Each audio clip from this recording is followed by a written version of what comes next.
Hey, I want to take a moment and just talk through a few things to think about when you're screwing climbing holds onto the wall. And so there are some holds like this. This is one of our screw-on jugs. 3 set screw holes that is designed to screw on the wall. So that's pretty straightforward. You know, you have your screws. We already tell you how many to put in. You just screw that on the wall. However, especially in recent years, route setting has really developed, and you want to be really precise. And so it's there's a T-nut there, but you need the hole here, and so you just screw it on the wall. And so that's pretty common. Some people don't have T-nuts in the walls, and they're looking at just screwing it on.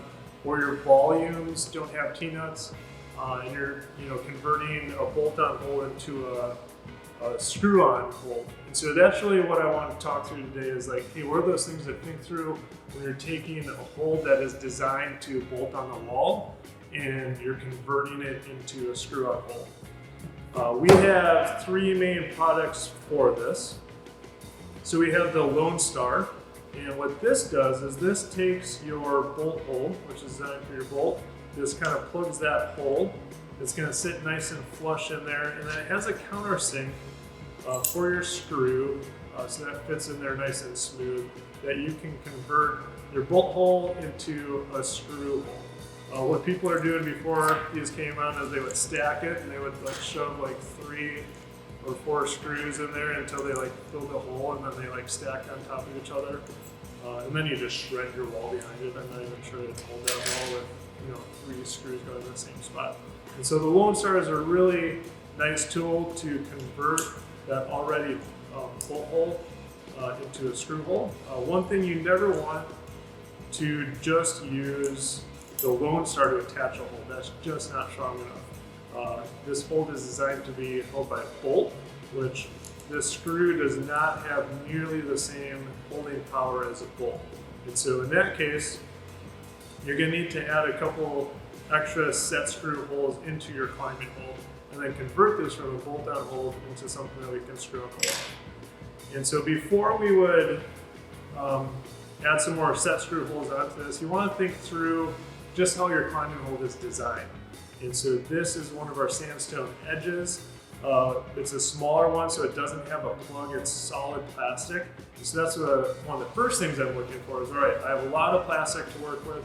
It's nice and thick. This hold is about 2 inches thick top to bottom. So if I'm running set screw holes in here, I still have about 1 inch of plastic.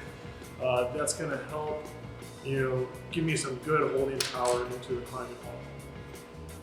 Other holds, so I just dug through our second spin to try to get a couple examples of holds that lend themselves to screwing on the wall and ones that I would just stay away from.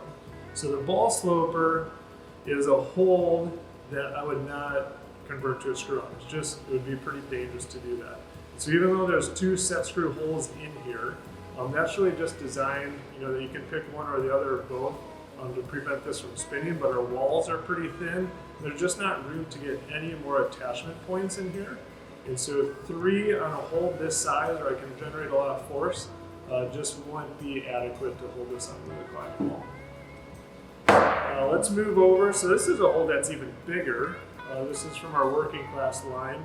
But the interesting thing here is I have a lot of plastic.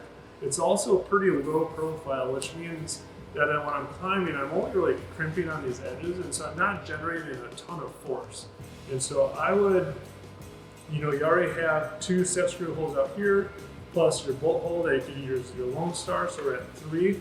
It's so big that I would add maybe another 3 set screw holes down here, maybe 2 more spread out here, and then this is a big hole that you could convert to a screw-on hole. And there's enough plastic through here that I would be pretty confident that all those screws are going to hold well. Here's another working class hole. This one would have room to add 1 more set screw down here in this thicker bit of plastic, which would bring me up to 4 set screw holes. However, and then this is so thin, I don't think I could get anything in there that would have much holding power. And so 4 set screw holes on a hole this big, and this is a really big hole with a good jug, I can generate a lot of force. I would just think I could generate too much force and be able to break this off the wall. So this would be a hole that I wouldn't convert to a screw-on hold. And that's one of those things I have to think about as a Routesetter, is this is, you're taking something that's designed to bolt on the wall and you're converting it into a screw-on hold, which is not how these things are designed. So you have to use a lot of your wisdom, your experience on what is going to be safe and what's not safe. Also thinking through the movement of the problem. And so this hold, for example, I can generate a ton of force here, but if this was flipped upside down and just using it as like an undercling or maybe a side puller, depending on how the movement is, I'm going to generate a fraction of the force, versus the downward position, or if you set a dyno where you're like jumping to this hold. And so as the Routesetter, you have a lot of control of the force and thinking through that, and then also where you're putting these set screw holes in as far as making this safe or not for the climber. Speaking of safety, we source these structural screws, which means that they're going to have a much higher shear rating, and that's your head shearing off or the screws breaking. And that's really important when you're thinking about putting a hold on the wall, which people are climbing on. We can't have these breaking off the walls. And so both on where you choose and how many screws you put on matters. What screws you're actually using matters. In the past, I've seen people use drywall screws or just a general construction screw. Those are not designed for that. Those heads just don't have that shear strength. They can break off, the screws can snap.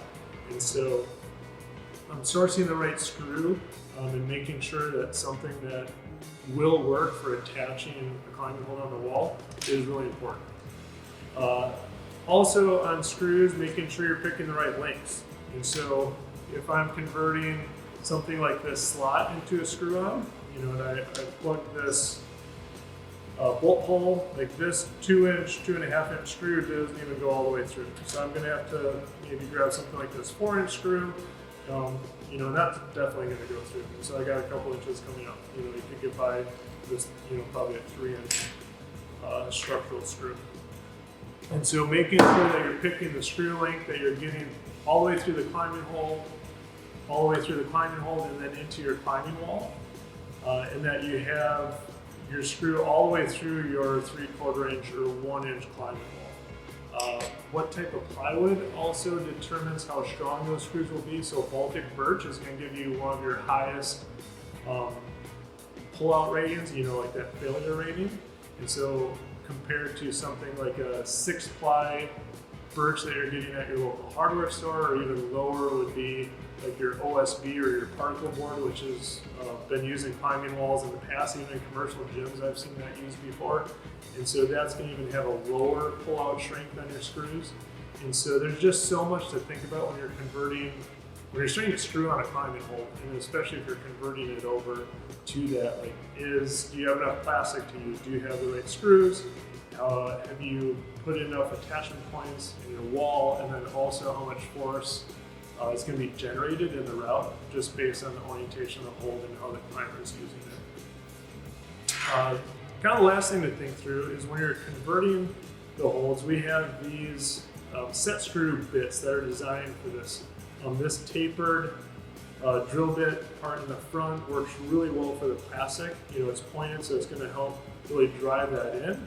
And then the back part is your countersink, which is going to create a nice level area for the head of your screw. So this is a nice bit. You just swap that out into your impact, and then you're good to go. So as far as a Routesetter, this converts really easily from set screwing your climbing hold and then installing it right away. One little quick tip that I'll give you when you're converting is to think about the placement of your set screw hold just in terms of the climber's movement and how easy or hard it is. You want to stay away from adding in any thumb catches or a foot placement. And so on a hold like this, if I'm naturally grabbing it, if you pay attention to where my thumb is, my thumb kind of ran a line right through here, okay? Same thing depending on where I'm grabbing. If I'm doing like a side pull or pulling down, my thumb is generally resting in a strip in this area. And so I'm not going to add any set screw holes, you know, in this area around here. I would drop them lower. So that way I'm not adding any thumb catches for the climber. Same thing goes, say I'm going to install this vertically. I want to put a set screw up here because a more advanced climber will be able to step on that. You know, and if you're setting like a V6 or above, those climbers are advanced enough that you give them, you know, just the smallest like screw head or a little divot like this, that they can get their shoe in there, they can get more purchase on that. And so, you know, when you're thinking through the placement, also think about the orientation, that you're not giving your climber, you know, a foothold up on the top of your hold or a thumb catch. That's gonna, you know, change the function of the climbing hole. So hopefully that's helpful. Just a quick overview of some of the things to think about when you're converting a bolt-on hole into a screw-on hole. If you have questions or comments, leave them below, and we'll try to jump in there and answer them. Thanks.